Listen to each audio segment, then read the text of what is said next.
All right. Well, hello. Welcome to another episode of Get Your Head in the Game podcast. I am your host, Dr. Jenna Ross, and I am a certified mental performance consultant. And on this podcast, we talk about all things mental health, mindset, and sports related. And I am excited for our guest today. Mason Maynard is a former collegiate basketball athlete and now is the chairman of a great organization called Arizona Magic. And so he played let me see if I can get this right, Loyola Marymount University and Correct. Azusa Pacific University. So those two colleges, you were a college basketball player, but you started out here in Arizona, Mhm. Arizona native, graduated from a local high school here, actually just literally down the road from where I am. So super exciting that you are now back and doing good things in the community for us. You spent some time coaching, but as a high school athlete, you had some quite impressive statistics that led to a college career. So I want to hear from you what that was like. What was it like playing in high school and then transitioning from high school to college? And then after, I know you pursued several different professions before you came to the one that you're in now. So Mhm. I would love to hear about your experience. Yeah, appreciate that. I did graduate from Mountain Ridge High School in Glendale, Arizona, well before the years of prep schools came Yes. to Phoenix, Arizona. So before the transfers, being able to go to a prep school or a post grad, as a lot of people call them. Wish I would have had that because I actually had four different coaches all 4 years, so I didn't have a lot of continuity. Mm. Um, I won't kind of go deep into that because just in case he watches, but my last year coach wasn't the best. Actually withheld college letters from me because he didn't want me to get an ego. So yeah, dealing with the mental health aspects of college basketball actually started going into my senior year. It wasn't until I got involved with Arizona Magic. We started off as a club team, and they won about a year and a half when I played for them. 14 of the 15 guys, we all played Division One. That's all due thanks to Anthony Ray with Arizona Preps, who is also the founder and president of Arizona Magic. One of the main reasons I came back to, really give back was big thanks to Anthony. And sorry, dog barking. That's okay. Wolverine. I think we're going to both have probably some distractions. I got my kids here today because they're home on Christmas break. So no That's life. That's worries. life. It's all about dealing with distractions in life as well. Oh, absolutely. 100%. Yeah. But Okay. yeah, So, dealing with all of that, right before college basketball, you would think that would get me ready for what was going to be happening in college. But no, there was so much more that happened. wow. So what was that like?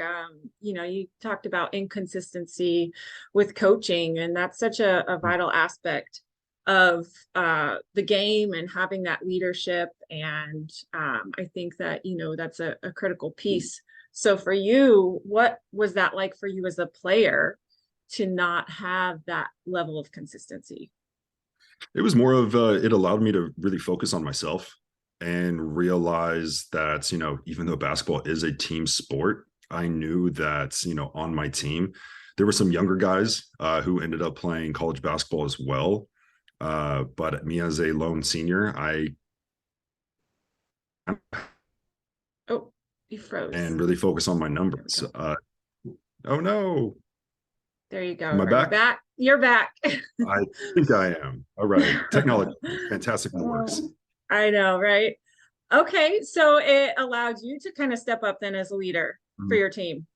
Yeah, I used to be a, more of defensive minded player, Mhm. where I would always want to guard the best player, but I really had to start, padding my stats. Mhm. Going into my year, I didn't care about scoring. It was more of, how can I help the team win? And I really went into scoring. I think my senior year, I averaged 18 and 12, about 4 assists a game. And I just kind of created a all around persona. What's funny is when I got into the club scene, though, with Arizona Magic, the coach who recruited me He was going, hey, his name's Calvin Bird, lovely guy. His son's playing at, oh, he's going to kill me if I don't remember, the San Diego State now. Okay. So I remember when he was knee high, and now he's 18, 19 years old. It's insane how time flies. But I remember him saying, why didn't you play like this in high school? Well, I wasn't allowed to. And I was one of the tallest athletes, college or high school basketball players, and back in 2006. So they stuck me at center. Mhm. My natural position was small forward, power forward. So real So, quick, this mhm. question you say you always get, how tall are you?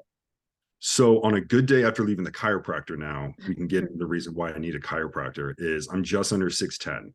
Just under 6'10". Okay. Yeah. And in high school, were you 6'10"? I was just a smidge under. I think I grew about a half inch in college. I think it was due to all the weightlifting, and our strength coach had us doing yoga and all that. So it was really good for my body frame. So I think I actually stretched out a little bit, but I just say I'm 6'9". It's easier. I don't want to, I know, sure, but hey, doesn't matter how short you are. It depends on your personality. Um, Yes. I don't want to be taller. I already have a hard enough time. I have to duck through my doorways. So if I can make Mhm. myself, just an inch, a little bit shorter, I'm fine with it. Okay. Awesome. Okay, so continue on. So we were talking about, playing at the club level and what that was like and the difference from Mhm. for you developmental wise and the changes that happened once you went from high school to then club. What do you feel like was it for you mentally that kind of maybe triggered that response or that change for you? Oh, it was definitely the athletes I was playing with. One of Mhm. my teammates was Jared Bayless, who played at U of A, got drafted, I believe, 13th overall. Played in the NBA for quite a while. Certain teams that we were playing against, I had to guard Kevin Love, who is now with the Cavaliers, Chase Budinger, who played at U of A. So it was the level of athlete that I Mhm. had to go up against. It was one of those come to Jesus moments of, oh, I'm the best person on this team. Let me go try to dunk on someone. And I just got blocked. It kind of makes you really realize that just because you're the best player in your team or your region, it really makes you have to step up and, really focus on the small things in your game. And I believe that helped me get into college as well, because the level of speed at each level changed. Oh yeah, yeah, definitely. So okay, so that's a huge difference. Surrounding yourself with better players is Mhm. going to make you a better player. Yep. And that, going from that to also from high school to college, like you were a big fish in a little pond and to a little fish in a big pond and Correct. that Yep. transition. So let's talk for a minute. What was that transition like from high school to now playing as a college athlete? What was that like? Well, first and foremost, the biggest thing I had to get used to was the student aspect Mm. of it all. Because I actually chose to go to a university that really cared about academics. And in my mind, I thought I could, skate right through like it was high school, but I learned really quickly how much, the student aspect is more important than the athlete part, because what your coaches care about is that you're eligible. That was the big thing for me. And it was a abrupt wake up call. But I would definitely say, like I mentioned before, the speed of the game was so much different. Me going into summer league games and playing against professionals, going up against Nick Young from USC, and seeing all these guys before I got into college, watching them on TV, and now I'm playing against them. So a lot of it was getting out of my own way as Mm. well, like not being a fan. It's no, I'm within the 94 feet. I'm within the sidelines. I can't be nice to these guys. I watch them, play in March Madness and all that. Ooh, oh, but no, now I'm playing against these guys. So it really makes a difference of trying to just get out of my own way and just play the game that I knew how to play. Did you ever feel like you didn't fit? Like it's kind of like a surreal feeling of like these people that you watched play, you're now out there playing with them. Was that kind of like what was that like? Not really. Me in my younger teens, 18, 19-year-old, as we all do as males, we think that we're alpha. We think we can do Mm. absolutely everything. It wasn't until before I say who it was a camp that he always held it at Loyola Marymount. He would always bring in some professionals to come and play with us. So the counselors, I was a counselor, could play against. And it wasn't until I had to get on the same floor as him, and as him, as in Kobe Bryant, I realized that I am way out of my league. Like, this is insane. How much harder do I have to work to even get here? I don't have the hours in the day. I don't have, the ability. And so it really made me focus on what I was actually good at, and to be able to, purely focus on that during games, and then on the off season work on what I wasn't as good at. Yeah, you talk about comparison. I mean, comparison Yeah. is a huge confidence killer if you allow it to be. I always say, I have in my basketball career, not in games, not in season, I have two highlights that I'll always talk about. I had a dunk in that game. I got a Mamba nod for the dunk. So Kobe looked at me, gave me a nod. I was like, okay, fantastic.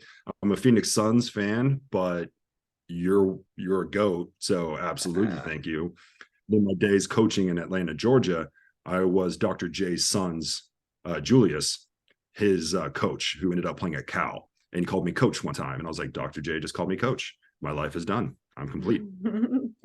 That's it. That's all you need, right? Yep. Those two things. Sign off. I'm good. Appreciate you guys. Close curtains. Yeah, it's so hard, competing. That's the nature of competition is it's really, it's comparison. I mean, because you're not only doing it yourself, but for you to get picked and chosen to play at the next level, they're comparing you to the other players, right? That's just the nature of it. So to hear that you were able to kind of manage that and safeguard against having that influence your ability, and choosing to focus on what you were good at, I think is a key piece for maybe younger athletes to understand that, there's always going to be somebody that's better, right? There's always going to be somebody that comes out and is more skilled than you, has better stats, is able to do something better than you. That is always going to happen, but it's more, what are you going to do with that matters. And so for Absolutely. you to say like, hey, I focused on what I was good at. I chose the things in the midst of it during the game to focus on those things. And then in the off time was when I really worked hard on the other things. So I think that's fantastic advice for younger athletes to hear, and to know that, that is going to happen, but you can prepare yourself for it. Yeah. And, you have to prepare yourself. I remember, we were talking last week, and I mentioned, a lot of people don't realize as I always say, you're pretty much a hired gun year to year. So if you're not working on your craft, they're going to bring in someone else who's going to be able to accomplish what you couldn't.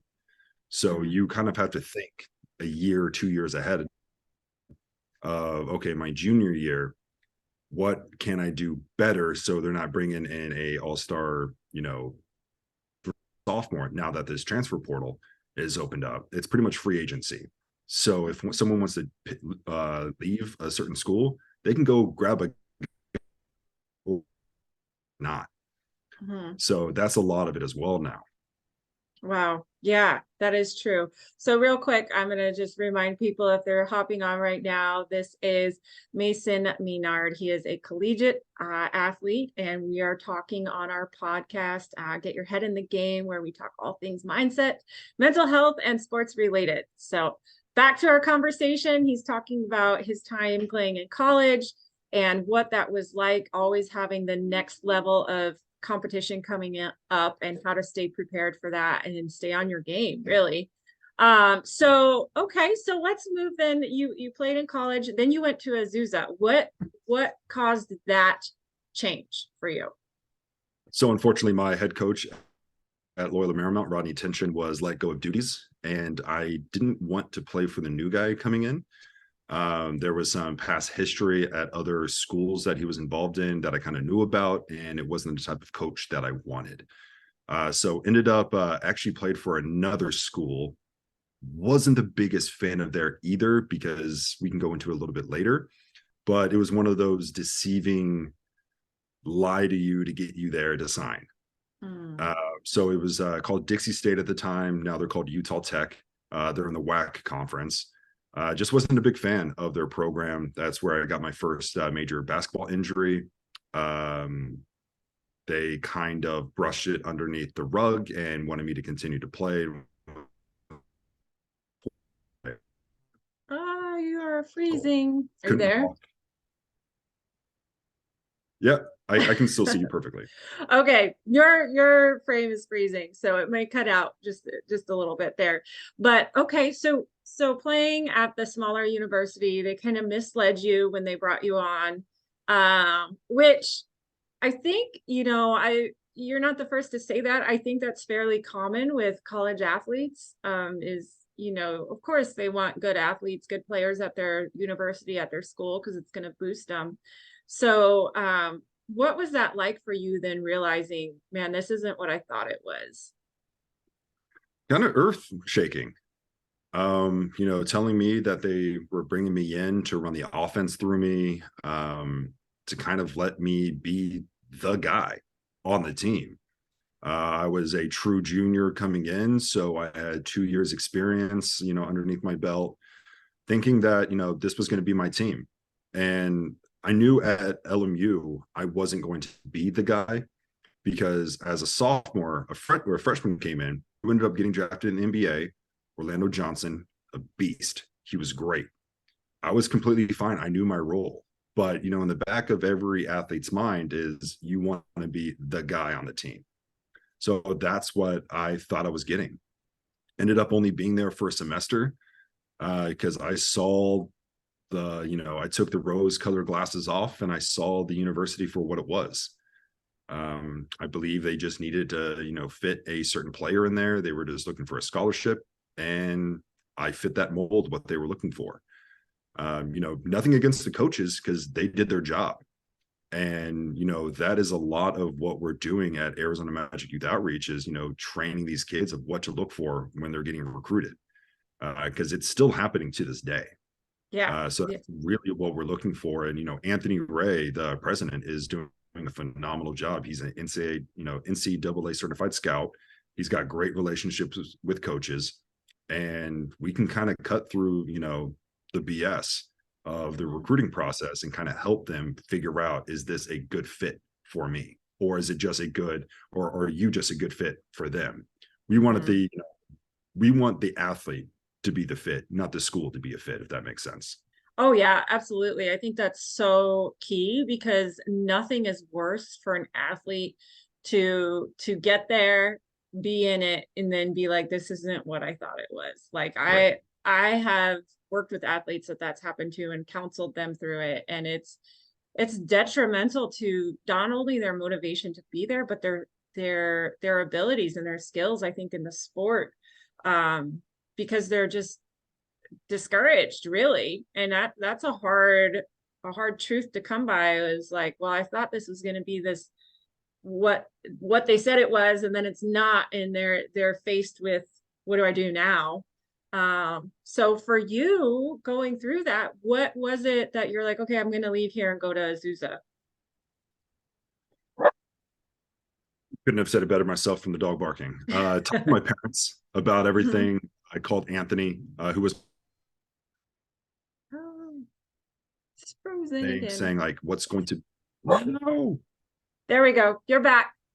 Okay. But just to kind of reiterate what I was saying is I got to talk to my parents about it because that's a big decision to leave. I thought while signing with LMU, I was going to be there all 4 years, maybe 5 years, and ended up thinking about going to my third school. So what does that look like? So I turned to my parents and to Anthony of, hey, Aunt, this wasn't working out for me. Me and my parents have decided that I need to transfer. What do we have? Wolverine. Thank you. Dog's outside. He just wants to go play. But it was a big decision of where do I go?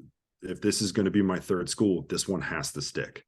Mhm. And so, we looked at all the ins and outs. It was, before grad transfers could be a thing. I wanted to be a basketball player and still a good school. So Azusa Pacific, which they're a Division II school now, but at the time they were NAIA.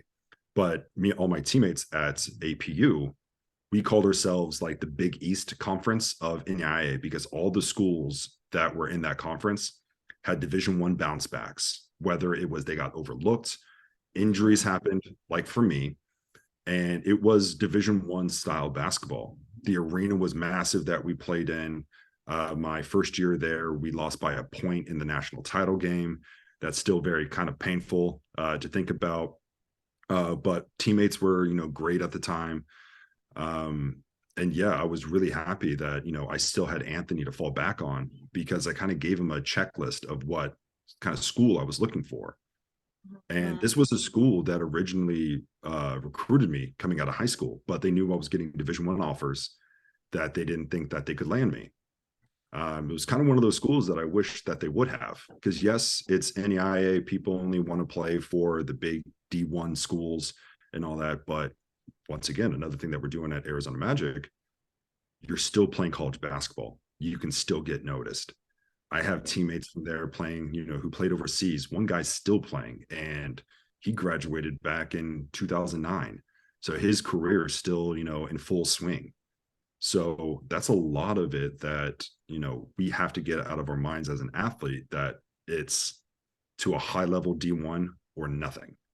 Yeah, I love that. Like, keep an open mind, because you can really limit yourself with having that idea that this is the only way, but maybe there's other ways to it, and realizing that for some athletes, can be a humbling thing, I think, as you navigate through that.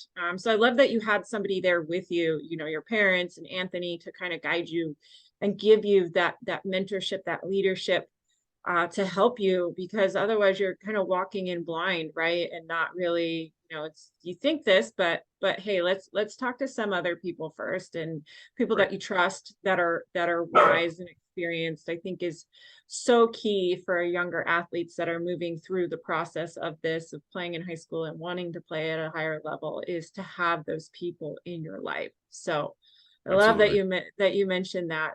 Okay, so we're going to talk now for a minute. You've mentioned a couple times your injuries, and I want to talk for a minute on what happened and how did it affect you physically, mentally, and all the ways that it could possibly affect you as an athlete. So I can go into them all. 4 times broke my foot or ankle, left Okay. foot, and fractured 2 of my vertebrae. So the vertebrae was the game changer. That was, I'm done. I can't play anymore. Career's done. Talked about, breaking my ankle for the first time at Dixie State, which is now Utah Tech. Ended up only being there for a semester, used my medical redshirt year. Mhm. Ended up transferring to APU, broke my foot in the NAIA semifinal game. That was detrimental because that was the year that we played for the national title. And I still believe if I played, and then also our starting point guard had a very bad high ankle sprain, so he didn't play, we were down 2 starters, we would have won. So mentally there was kind of a trigger of couldn't play for a title.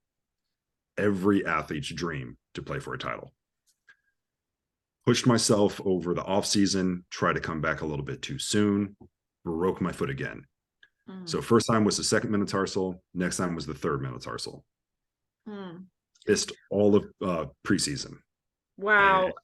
my game just changed because I wasn't as mobile, couldn't jump as much.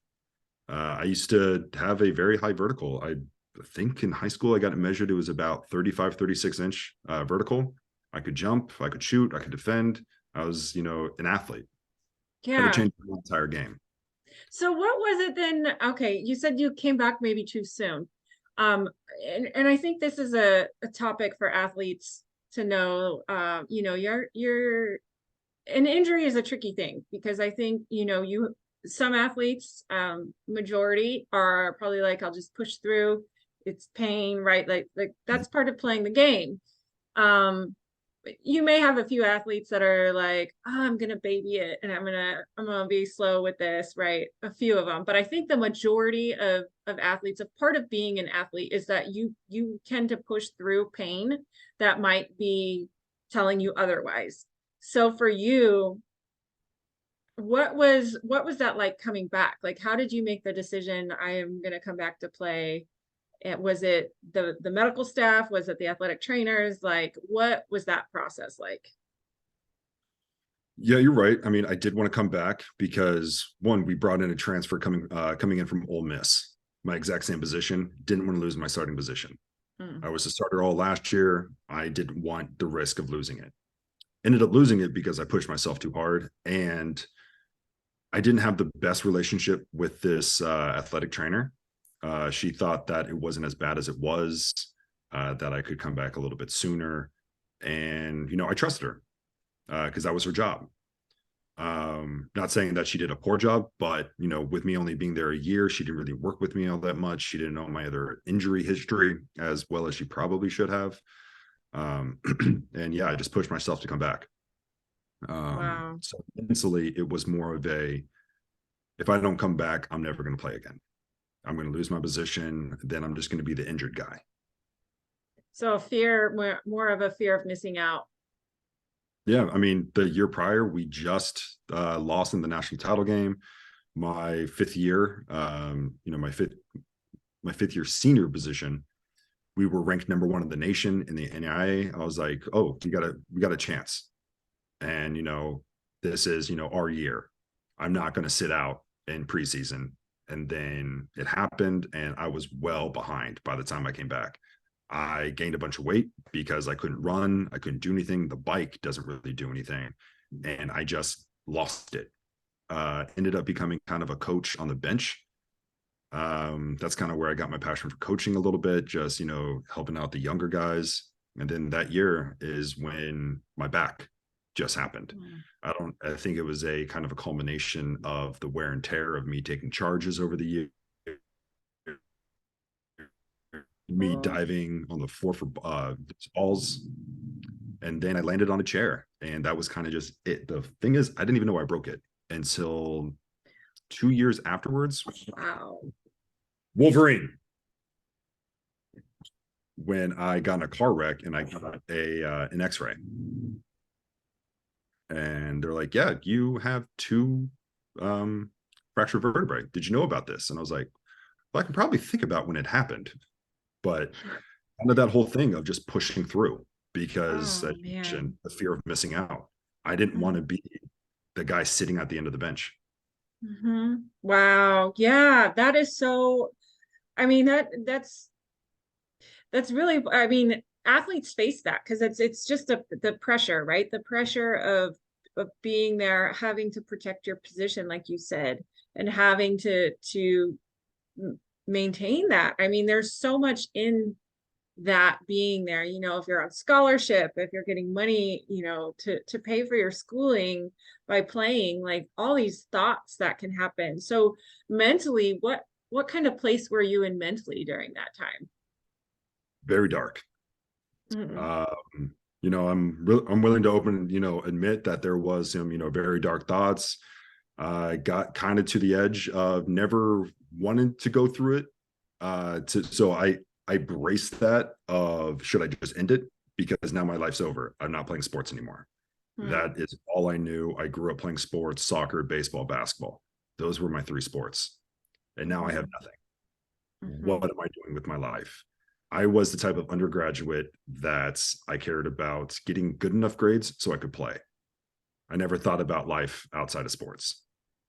So that is, big thing, at Arizona Magic Youth Outreach, we care about, the student athlete and not just the sport. Sure, we're going to help you do as much as we can to play it, but we also want to prepare them for life after sports. And it was the main Yes. reason when I got the phone call from Anthony, when I was living in Atlanta, Georgia, I was talking to him on the phone saying, "Hey, I'm thinking about moving back to the West Coast." Now, little known, I thought I was going to be moving to California for a position, but, something kind of big happened in 2020 that kind of shut down the world. I don't Right. remember what it was, but Right. it made me stop I when don't I want was to in, think about that. I know, right? Mhm. So often flashbacks. But I went out to dinner with Anthony. He kind of broke it down, of kind of told me what he wanted to do, transform the club team into what we currently are. And I was sold from the moment he started talking about it, of how can I give back, talking about my life, what I've gone through, and make sure that other kids don't feel this way. That Mm-hmm. how we can help mentor, teach them life skills of, hey, I mentioned before, you're getting recruited by X school, but Y school is going to give you a great life after sports. How can we get you to Y school? Because what's important is now you're using those tricks and knowledge and all that that we're learning at a more academic school or what to for after sports and utilize that afterwards to help out more people. So Yeah. me using my dark path, um, there's still thoughts, because depression never truly leaves, but I've learned to pivot those thoughts into making sure that no one else would feel that way. Mm-hmm.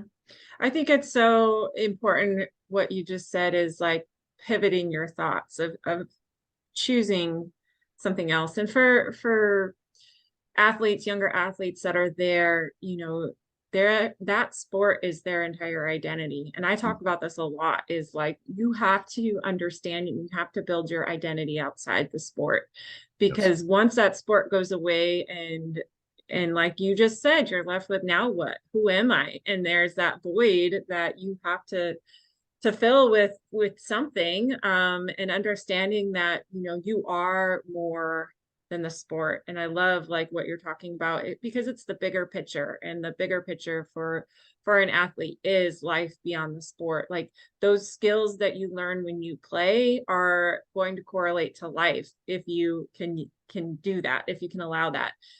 But yeah, back to you I think being in that dark place, like how did you handle that? Like how did you reach out to anybody? Did you how did you cope with it?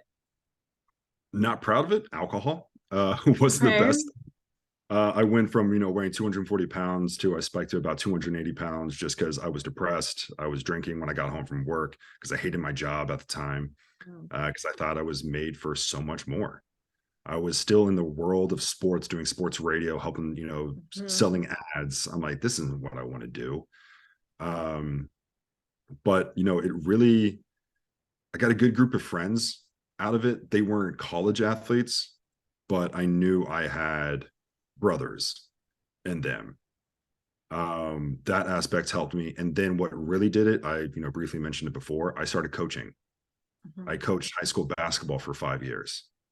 It was every single day showing up, to help train kids to do what I did.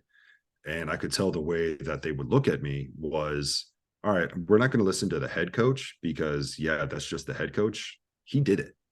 And I'm mhm, going to take his advice. And when that started happening and stuff started clicking, it just mattered to me. My 9 to 5 job didn't seem as bad because I knew as soon as I was done with that, I was heading to the gym to help out these kids. I started really caring about, weightlifting of, okay, you know, to this day, my back still hurts, my foot still hurts. I can't get away from that, but I can try to strengthen myself to make sure that's, anything that's happening in my brain, I can just work it out. mhm. I can physically, and, pun intended, push through it. I Yeah. can throw an extra, weight on the barbell. I can lift a little Mhm, bit heavier to get frustration out. mhm, I found different avenues to, deal with it. mhm. Yeah, no, that's huge.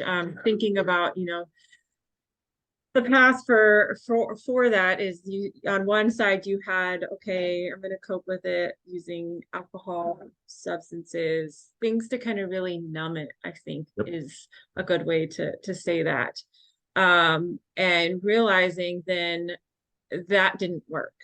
Was there a moment for you that was like, I got to do something different, or was it just this slow process? I mean, to go from over here coping and drinking and um, being in the unhealthy coping ways versus over here with now I'm going to take charge, I'm going to surround myself with good people, I'm going to focus on what my body can do, not can't do. So night and day difference. Was it a moment that caused that, or what was that like? I would say several little moments that Mhm. kind of stacked up. One was one of my old assistant coaches at Loyola Marymount. He knew that I was working or now living in Atlanta, Georgia. He said, "Hey, want a coach that I took over for this high school program now lives in Atlanta. Maybe you can, if you want to get back in around basketball, reach out to him." It was literally hit him up on email, met with him on campus. I was hired that day. So, Wow. okay, doing something new. I'm changing up. Now I don't have time. I'm not getting right off work and getting home. I don't have time to sit and stew. Mm. One of my close friends still in Atlanta, Georgia, he started working at the radio station. Started hanging out with him post, like after work, going to work events with him. Just small little step, meeting good friends. Because when I moved to Atlanta, I was all alone. My parents lived there, but you don't want to hang out with your parents when you're 24 Yeah. years old. So ended up hanging out with, my good buddy Mike. Started introducing to a bunch of, other people in the Atlanta area. And I got another family there where if, something was going on, yeah, they would make fun of me because that's how guys do it. But I knew if I really needed them, I could just reach out. Yeah, so important. Yeah. So it was just kind of breaking that stigma that us guys have. I can't talk about my feelings, which is sad because it is still a thing. It's what we're also trying to break through, that most guys can't feel like they can talk to their girlfriends, wives, friends, because we're just going to get made fun of. We're guys 1950s, 1960s, and not trying to go all, what people call them woke these days, but it's Mhm. not healthy for us not to talk about our things. That is when No. we keep stuff inside, and eventually everything's going to boil over. One way Mhm. or another, we're going to hurt ourselves or hurt someone else. Oh, absolutely. Get ahead of it and actually find people who care. Yeah, I think that's so true. That's part of the reason why I do this podcast is because I want people to talk about it and to know that this does happen, and it happens to more people. Just we just for some reason aren't talking about it, but it's a real, I mean, athletes go through this, whether, and even non-athletes, like students, high school age, like you don't have to be an athlete to have mental health struggles. Right. But you're right, there is kind of a stigma on it. And the tendency, I think, is to isolate ourselves and put ourselves in a position that we feel like we have no hope. There is no way out. But that's the key. Like for you, you said you surrounded yourself with people, and so important is to have people around you. Because if you isolate, that's when those thoughts can creep in, right? That's when everything becomes magnified, and that's when those dark thoughts happen, and you're alone and you don't have anybody to share or to talk with about these things. And Right. so I love that you share that. And as a male, being able to be vulnerable with the people around you, I think we have a tendency to say that's weakness, but it's really strength, right? It's really strength when you can talk about those things. Yeah. um so yeah, I mean, your story is very powerful, and you're definitely using it to help younger athletes. And through Arizona Magic, I know you mentioned they offer Mhm. mental health resources for anyone that's struggling. So I think that's so important to have, and just to be able to talk about it. Yeah. I mean, that is one of my initiatives that I'm trying to get the most out of what we're doing is, we're trying to raise, funds to offer scholarships for kids, families who can't afford to pay for it and thinking that, oh, my only out is, you know, suicide or Mhm. doing, whatever else to numb the pain, as you mentioned before, with Mhm. drugs, alcohol, and all that. Where that's a big, reason that, we fundraise, we find donors, sponsorships, and all that. Mhm. So we can have that money whenever we hear about it, that we can say, oh, we heard that, you thought that there was no other way. Don't worry, we got you. We want to make Mhm. sure. And it's just not with student athletes. Yeah. Like you mentioned, a couple, minutes ago, day-to-day kids, elementary Mhm. school, middle school, high schoolers, everyone deals with it. And now Mhm. I think it's even compacting even more with more and more social media at their Yes. fingertips. Yeah, I mean, they have so many. so many things coming against them. The social media, the peer pressure, that's just kind of compounded because of social media and comparison. And we talked about that earlier, is comparison is really can be detrimental to your own mental health and your own progress. So, wow. Okay. So let's talk then, moving through that, moving through the dark moments, finding these people, beginning to coach and finding a purpose that had meaning. And then coming back to Arizona. And I know you've shared a lot already, but share with me more about how did you discover Arizona Magic? Like what is it all about? And what do you do now with it? Yeah. So honestly, it takes me all the way back to 2004 when I first, found out about Arizona Magic, when Anthony Ray sent one of his coaches at the time to come watch me play at a Lifetime Fitness. Got the invite. It's hey, I want you to meet Anthony, and we're going to sit down, have dinner, kind of talk about what your aspirations are. Do you want to play college basketball? Let's figure this out together. And I knew as soon as I had that conversation, I was going to play college basketball. I knew Anthony was a little bit younger than I am now. I'm about to be 35 years old. I believe Anthony was 33. He was renting vans out of his own money, renting hotels out of his own money, we ended up getting a shoe deal. We ended up doing all of this of Anthony's hard work to help out these kids go to college, to play college ball. I kept a great relationship with Anthony over the years. Just, every once in a while when I was in Arizona visiting family, whether it was over Christmas break, I knew he was going to be in the gym at one of the holiday tournaments. I would pop in, say hey to him, have a great conversation, watch some basketball, and then I probably wouldn't talk to him for another 2 years. Anthony is a big brother to me. Love the man. I am who I am because of him. He helped me get great what I actually was going to school for could be utilized. I was a sociology major and a broadcast journalism major, and now I'm in marketing. I don't understand how that correlates, but Anthony helped me connect those dots. So I knew when Anthony, did that game plan, it was March maybe of 2020, or maybe the end of February 2020. Went to the ASU Oregon game at Wells Fargo. Talking to Anthony, he laid out this entire thing, what he wanted to do. And like I said, I was sold. Very blessed that the job that I was going to take in California fell through. Ended up just finding a ho-hum job here just so I can pay the bills. And me and Anthony have been working on this since this kind of this reworked Arizona Magic. How can we make more of a difference to the youth of Arizona? Like now, we're not trying, something that's going to be in 5-10 years.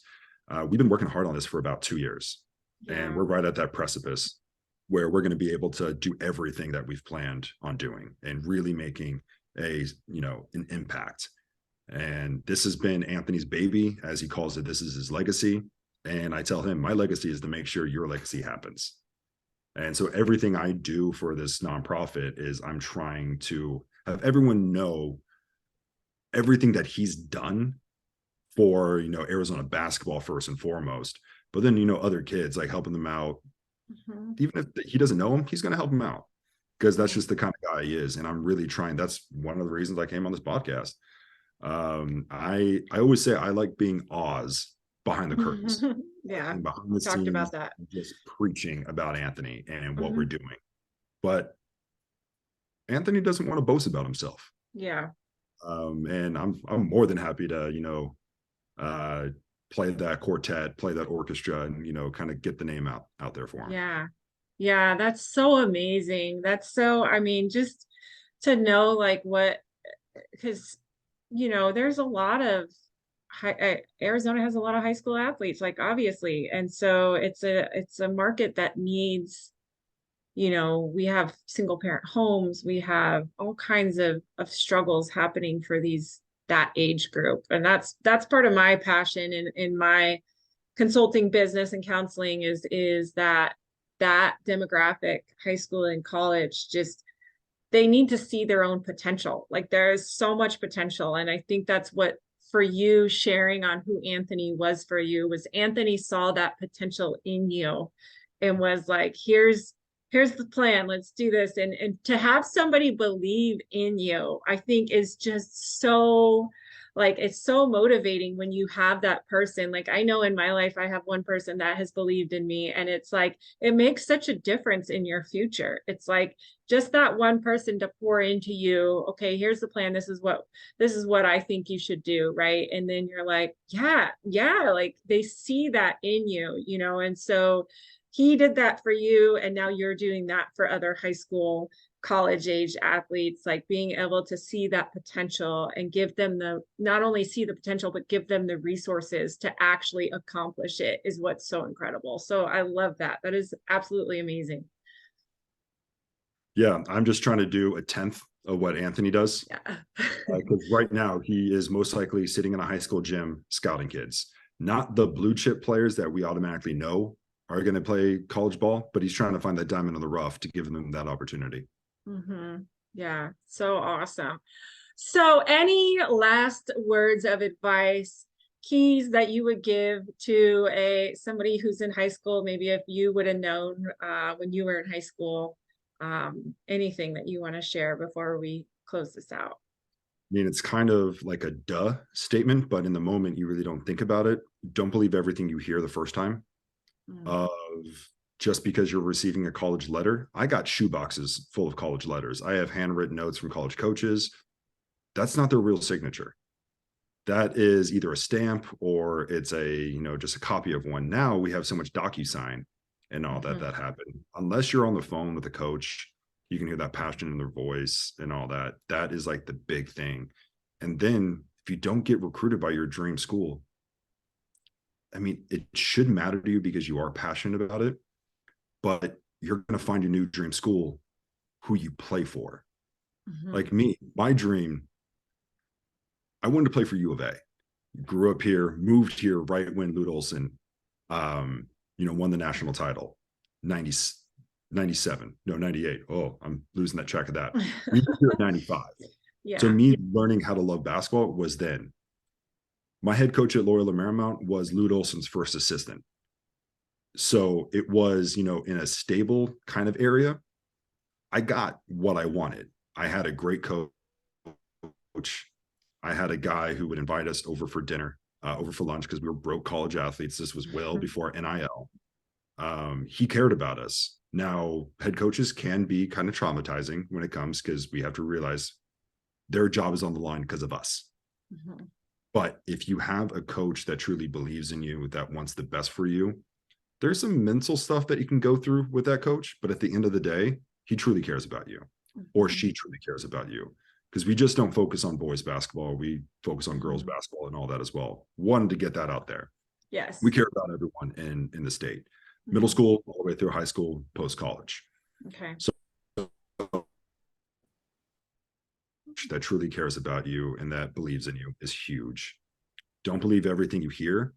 And then if you don't get your dream job, dream school, make the most of what you actually have, because you are part of that very slim percentage that gets to play post high school. Yes, I love that. Such good advice. So if somebody was looking to find you or discover you, how would they do that? Yeah, so you can visit our website at arizonamagic.org. We have a couple of Instagram accounts, Arizona Magic Youth Outreach.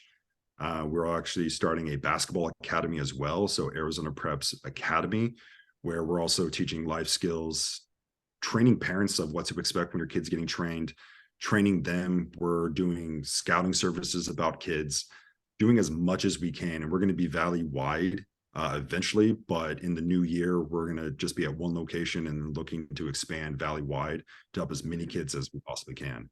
So Arizona Magic on all social media, and then ArizonaMagic.org for our website. Okay. Wow. Well, awesome. I want to thank you for being on this and for sharing all about your story and the journey that you had as an athlete yourself and how you are now turning that around to help other athletes and other young students in their lives. So it's really an awesome testimony, and thank you for sharing that. Yeah, this is great. Yeah, I appreciate you giving Arizona Magic a platform to talk about us more. Yes, definitely.